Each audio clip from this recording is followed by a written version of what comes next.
আসসালামু আলাইকুম রহমতুল্লাহি ওয়া বারাকাতু। আজকের কথাগুলো শুরু করছি খুব ভারী একটা অনুভূতি নিয়ে। আজকের আমরা সমাজে যা কিছু দেখছি আসলে সেগুলো সহ্য করার মতো না।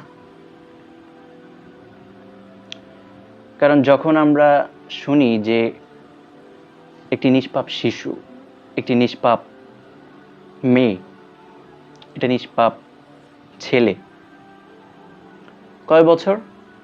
মাত্র 7 বছরের একটি মেয়ে, যে এখনো ঠিকমতো পৃথিবী চিনতেই শেখেনি, এখনো হাড্ডিগুলো তার শক্ত হয়নি,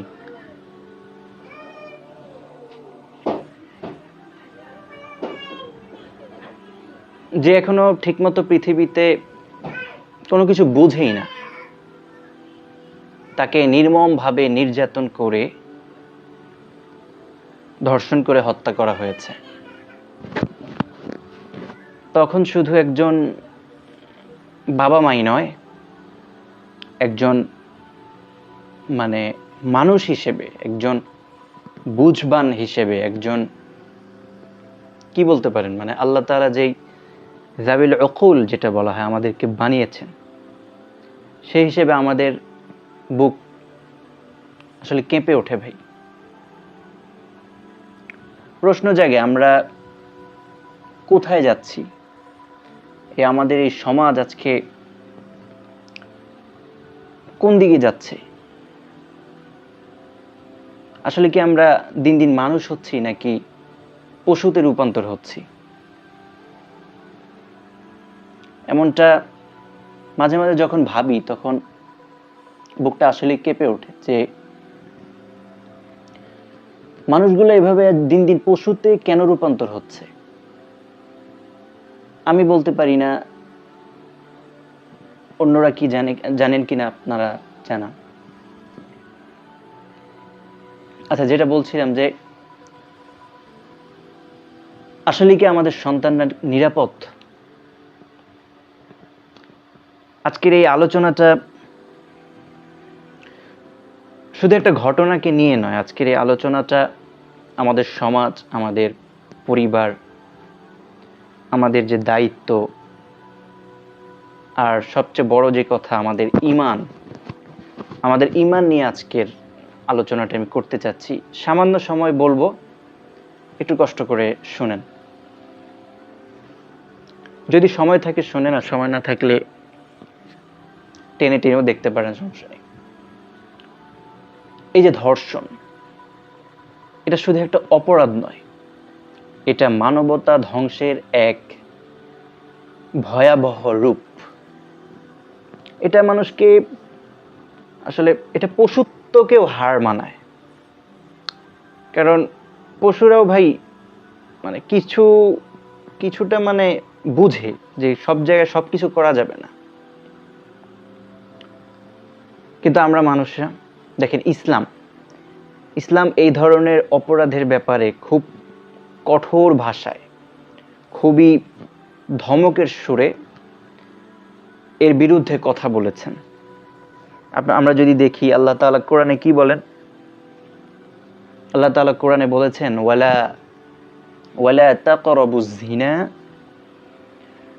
তাকরাবুজ জিনা ইন্নাহু কানা ফাহিশা ওয়া সাআ সাবিলা।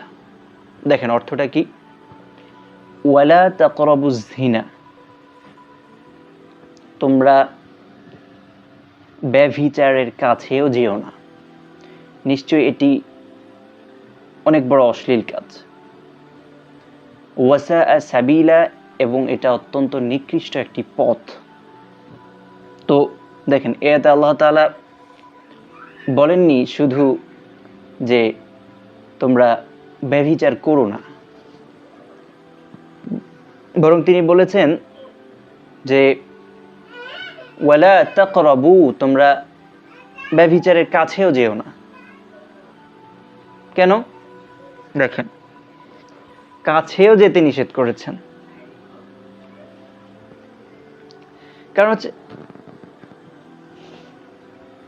কারণ ইসলাম জানে বড় অপরাধ হঠাৎ করেই হয় না। তার আগে ছোট ছোট যে দরজা আছে, সেই ছোট ছোট দরজাগুলো কি হয় ভাই, খুলে যায়। অশ্লীলতা, বেপর্দা পরিবেশ, চোখের গুণা, হারাম কন্টেন্ট, সবচেয়ে বড় যেই জিনিসটা সেটা হচ্ছে মোবাইলে যে হারাম কন্টেন্ট আমরা ইন্টারনেটে দেখি এগুলো।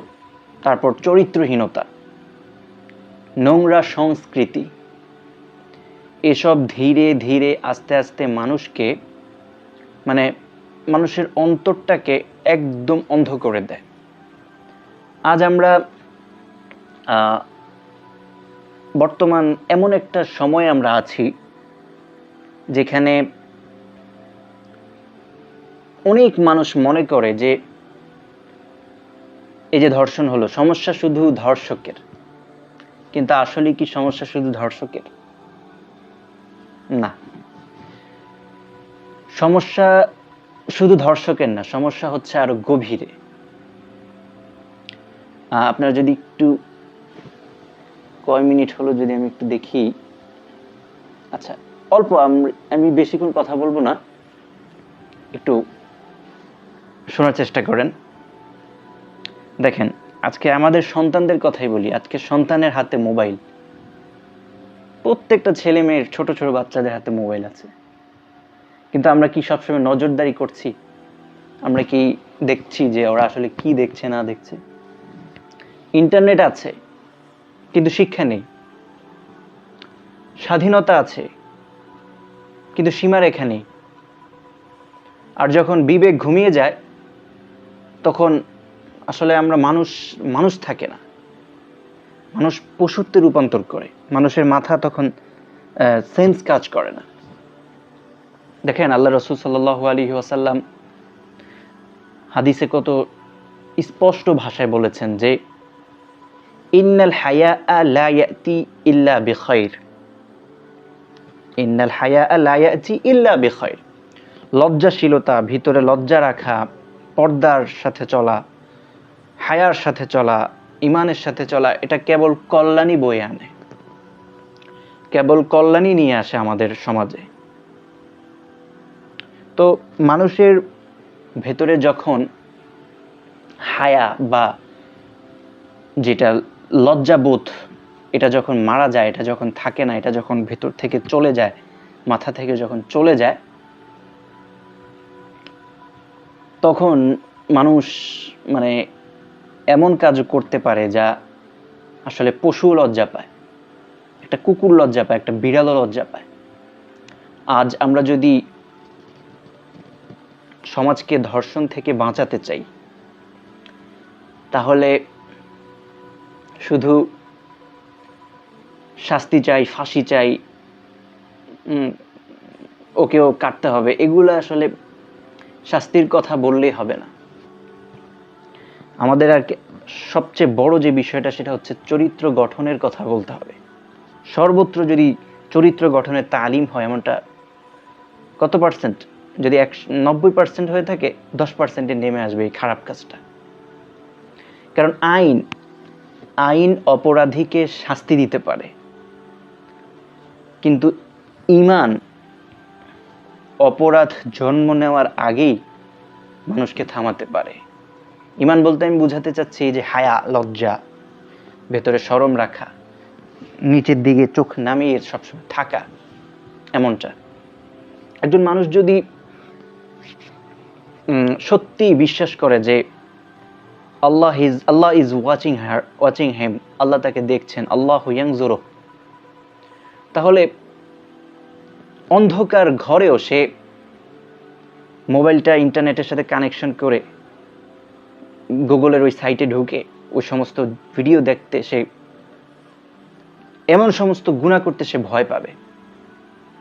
আল্লাহ বলেন ইয়ালামু খাইনাতাল আয়ুন ওয়া মা তুখফিস সুদূর, অর্থ হচ্ছে চোখের যে আমরা গোপন চাহনি এবং অন্তরের যে গোপন বিষয়, এগুলো সব আল্লাহ সুবহানাহু ওয়া তাআলা জানেন। আমরা হয়তো আজকে মানুষের চোখ ফাঁকি দিতে পারি, মানুষের চোখের আড়ালে অনেক খারাপ কাজ করতে পারি, খারাপ কাজ করে মানুষ মেরেও ফেলতে পারি, তাই না? কিন্তু আল্লাহর চোখ ফাঁকি দেওয়া কি আসলে যায়? প্রিয় ভাই বন্ধুরা, প্রিয় ভাই বোনেরা, এতক্ষণ যদি আমার কথাগুলো শুনে থাকেন, আপনাদেরকে অসংখ্য ধন্যবাদ।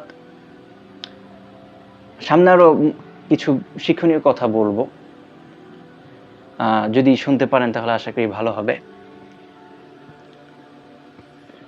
আচ্ছা, আজ আমি যে বিশেষ করে বাবা মায়েদের উদ্দেশ্যে বলছি, শুধু সন্তানের জন্য ভালো খাবার, ভালো পোশাক, একটা ভালো ইংলিশ মিডিয়াম স্কুল বা দামি উন্নত স্কুল যেখানে পড়লে সরকারি ভালো চাকরি পাবে বা উন্নত কিছু করতে পারবে, এগুলো আসলে নিশ্চিত করলে দায়িত্ব শেষ হয়ে যায় না ভাই। সন্তানের নিরাপত্তা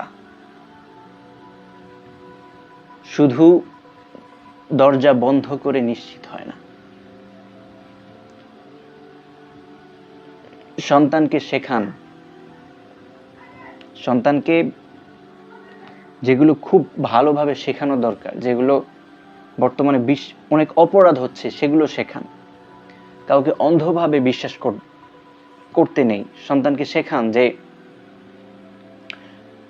নিজের শরীরের নিরাপত্তা সবচেয়ে বেশি, নিজের শরীরের নিরাপত্তা সম্পর্কে শেখান। আরো শেখান যে আপনার সন্তানের বয়স যেমনই হোক, 5 থেকে শুরু করে একদম 15-20 যত হোক, তাকে শেখান কোনো অস্বাভাবিক আচরণ যদি দেখলে সঙ্গে সঙ্গে মা বাবাকে বলতে হবে। আমরা কি করি, আমরা অনেক সময় ভাবি যে এগুলো ছোট বাচ্চাদেরকে আসলে শেখানোর বিষয় না, মানে ওরা এখন এগুলো কিছু বুঝে না, সব বুঝে। আপনি জানেন না ওরা সব বুঝে। আপনি ছিলেন 2000-এর আগে, একটা জিনিস চিন্তা করবেন, ওরা 2025-26-এ, ওরা কি অনেক কিছু ওরা জানে যেটা আপনি 30 বছরেও জানতেন না। তো শেখান, বলেন আজকের সন্তান আগামী দিনের ভবিষ্যৎ, যেমনটা সবাই বলে থাকে। তো কিন্তু বাস্তবতা খুবই নির্মম। আজ যারা সন্তানকে সচেতন করছে না, কাল হয়তো তারাই সবচেয়ে বেশি আফসোস করবে,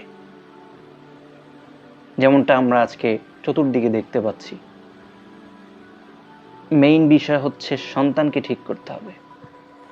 শুধু একটা অপরাধ হয়ে গেলেই চিল্লাচিল্লি করা যাবে না। আগে আপনার সন্তানকে ঠিক করেন, তার দায়িত্ব নেন, তাকে দেখভাল করেন। আরেকটা কথা খুব কষ্ট নিয়ে বলতে চাই, অনেক অপরাধ বাইরের মানুষ করে না, অনেক অপরাধ অপরিচিত মানুষ করে না, কিছু অপরাধ পরিচিত মানুষও করে, কিছু অপরাধ নিজের প্রতিবেশী করে। তাই সন্তানের প্রতি অবশ্যই নজর দিন। তার আচরণ হঠাৎ বদলে গেলে যদি দেখেন সে কিছু আচরণের মধ্যে কিছু পরিবর্তন আসছে, বোঝার চেষ্টা করেন, গুরুত্ব দিন। তার নীরবতার যে ভাষা, সেটা বোঝার চেষ্টা করুন। আসলে তার সাথে কি ঘটছে বা ঘটবে, কি ঘটেছে। কারণ কখনো কখনো সন্তান মুখে কিছু বলতে পারে না, কিন্তু তার চোখ অনেক কিছু বলে দেয়। সন্তানের যদি বাইরে পাঠান, হতে পারে কেউ তার সাথে উল্টাপাল্টা কিছু করেছে বা করতে চেয়েছে, জিজ্ঞেস করুন। আজ আমাদের সমাজে আরেকটি সমস্যা আছে, সেটা হচ্ছে আমরা ঘটনা ঘটলে খুব উত্তেজিত হয়ে যাই। যেমনটা আমরা বর্তমানে দেখতে পাচ্ছি যে চতুর্দিকে উত্তেজনা, জাস্টিস ফর অমুক। কয়েকদিন প্রতিবাদ করি, তারপর আবার সব ভুলে যাই। এটা কি আসলে প্রতিবাদের কোনো সিস্টেম হলো, কোনো নিয়ম হলো? বলুন।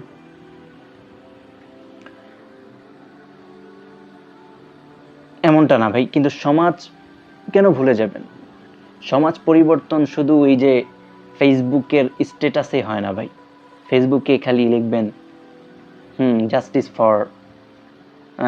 ফর কি ওই যে আসিয়া, জাস্টিস ফর রামিসা, এগুলা শুধু লিখলে হবে না। সমাজ পরিবর্তন শুরু হয় পরিবার থেকে, নিজের ঘর থেকে, নিজের ইমান থেকে, নিজের অন্তর থেকে, নিজ থেকে। আপনি ভালো হন আগে, পরে 20 কোটি মানুষ ভালো হবে। আর যদি আমরা চাই আগামী প্রজন্ম নিরাপদ হোক,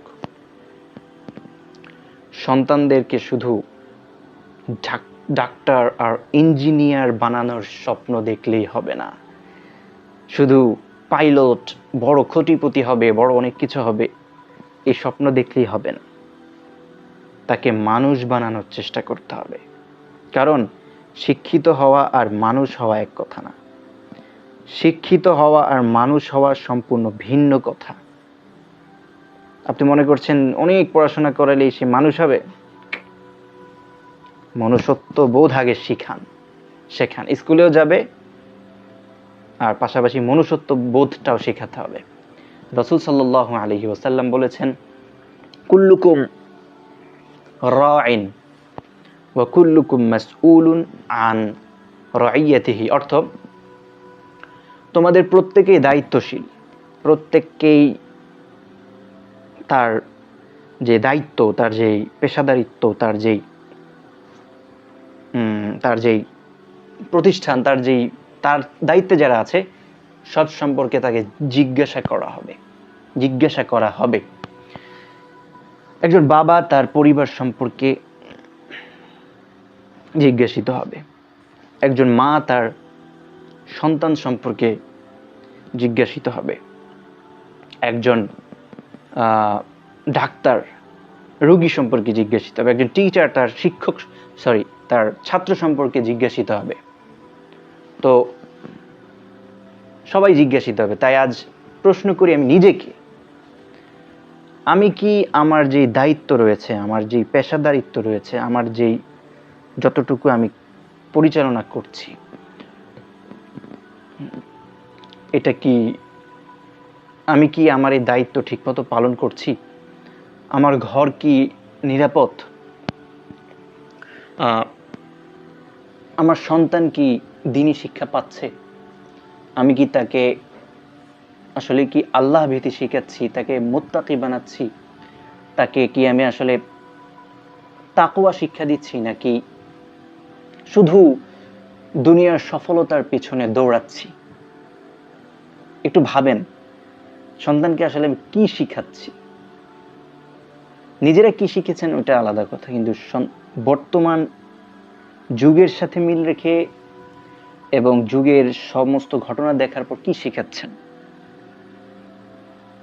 এই যে আজকে মেয়েটাকে মেরে ফেলা হলো ধর্ষণ করে, আজকের ঘটনা আমরা কাঁদছি, ক্ষুব্ধ হচ্ছি, বিচার চাইছি, ওর ফাঁসি হোক, 24 ঘন্টার মধ্যে রাস্তায় ঝুলিয়ে ফাঁসি দেওয়া হোক, ঢাকার শাহবাগের মোড়ে তাকে ফাঁসি দেওয়া হোক। এটা স্বাভাবিক, বিচার চাওয়াটা কি স্বাভাবিক, কিন্তু শুধু কি বিচার চাইলেই হবে? শুধু বিচার চাইলেই হবে না, আমাদেরকে এমন সমাজ গড়তে হবে যেখানে একজন অপরাধী অপরাধ করার আগেই আল্লাহ সুবহানাহু ওয়া তাআলাকে ভয় পাবে। সে জানবে যে আল্লাহ তাকে দেখছেন। মানুষের বিচার তো পরে, সবচেয়ে বড় তো ভাই আল্লাহ তাকে দেখছেন। আল্লাহর তো শাস্তি দিতে পারে তাকে, যে কোনো মুহূর্তে আল্লাহ তাকে পঙ্গু করে ফেলতে পারে। কারণ মানুষের আইন, দেখেন, মানুষের আইন সবসময় পাশে থাকে না, সবসময় মানুষ তো আর বিচার নিয়ে পড়ে থাকে না, কিন্তু আল্লাহ সুবহানাহু ওয়া তাআলা এর নজরদারি সবসময় থাকে। আর হচ্ছে, তো বেশি কথা আর বলতে চাই না, শেষ করার আগে একটা কথা বলতে চাই, একটু মনোযোগ দিয়ে শুনুন। যারা এই পর্যন্ত শুনেছেন আপনাদেরকে স্যালুট আমার পক্ষ থেকে। আপনার সন্তানকে শুধু এতটুক বলবেন না, সাবধানে যেও, সাবধানে এটা করো, সাবধানে ওইটা করো। আপনি তার বন্ধু হন, তার সাথে কথা বলুন, তাকে সময় দিন।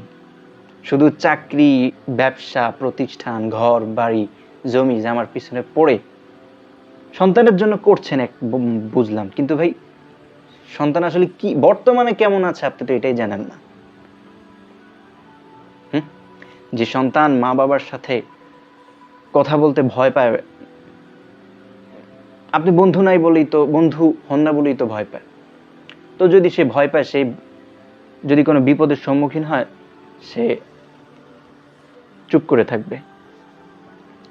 তো আল্লাহ সুবহানাহু ওয়া তাআলা আমাদের সন্তানদেরকে হেফাজত করুন, আমাদের সমাজকে পবিত্র করুন, আর এই ধরনের জুলুম থেকে আমাদের দেশকে আল্লাহ সুবহানাহু ওয়া তাআলা রক্ষা করুন।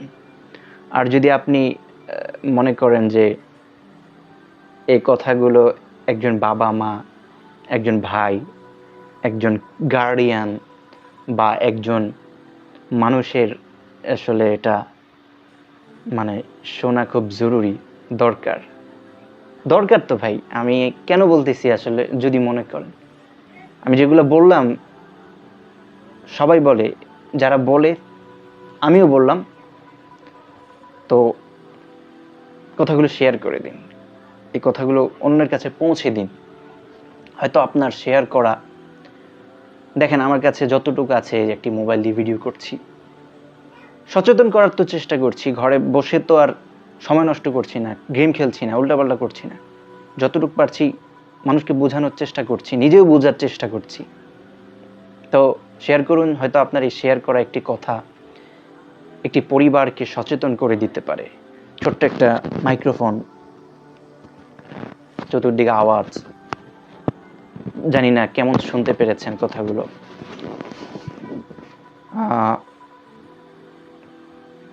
তারপরে যদি পারেন শেয়ার করে দেন, হয়তো মানুষের উপকার হবে, আর একটি নিষ্পাপ শিশুর জীবন রক্ষা করতে পারে আজকের আমার এই আলোচনাগুলো। এবং আমার আলোচনা শোনার পর আপনিও বোঝান আর 10 জনকে, সেই 10 জনকে বলুন তোমরাও বোঝাও, তোমরাও শেয়ার করো। ফেসবুকে শুধু জাস্টিস ফর এমনটা নয়, আগে নিজে জাস্টিস হন, আগে নিজে ঠিক হন, আগে নিজের বিবেক ঠিক করেন, আগে নিজে অশ্লীল ভিডিও দেখা বন্ধ করুন। তাহলে পরিবার ঠিক হবে, পরিবার ঠিক হলে সমাজ ঠিক হবে, দেশ ঠিক হবে, পুরো ওয়ার্ল্ড ঠিক হবে।